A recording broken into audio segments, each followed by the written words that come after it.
शुभ बिहानी। आज हामी खाना खाइसकेपछि गर्न मिल्ने केही व्यायामका स्टेपहरू ल्याएका छौं।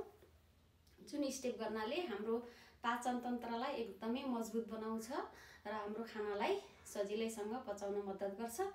यी स्टेपहरू जुनसुकै उमेरको व्यक्तिले पनि सजिलैसँग गर्न सक्नुहुन्छ। यसलाई खाना खाइसकेपछि गर्न मिल्छ। आउनुहोस् यसलाई गर्न सुरु गरौँ। सबैभन्दा पहिला यसरी कम्मरमा हात राखौँ र खुट्टालाई यसरी नजिक राखौँ र एकचोटि पन्जाको सहायताले यसरी माथि उठौँ, जमिनलाई दबाब दिउँ। अर्कोचोटि कुर्कुच्चा टेक्दा थोरै झुकेको अवस्था यसरी। यो प्रक्रियालाई हामी 50 चोटि दोहोऱ्याउन सक्छौँ, 50 चोटि गर्न सक्छौँ।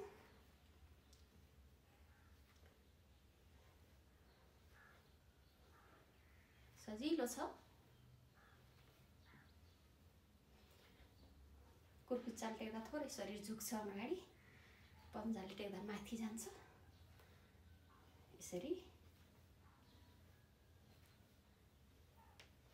अर्को छ, थोरै खुट्टालाई अगाडि लैजाउँ र अगाडि लाँदाखेरि पन्जाले जमिन, पछाडि ल्याउँदा कुर्कुच्चाले जमिनलाई दबाब दिन्छ अगाडिको खुट्टाले। यसलाई पनि हामी 50 चोटि गर्न सक्छौँ। अब अर्को खुट्टा यसरी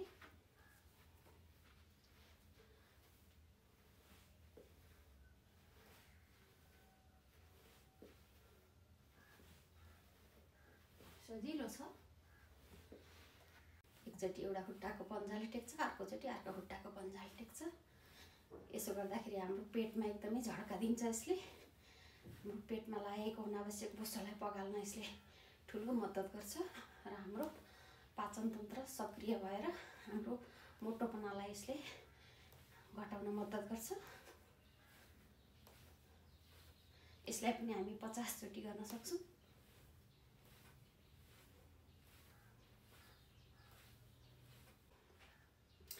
खुट्टाको पन्जाको सहायताले यसरी 10 चोटि अगाडि पछाडि गर्ने।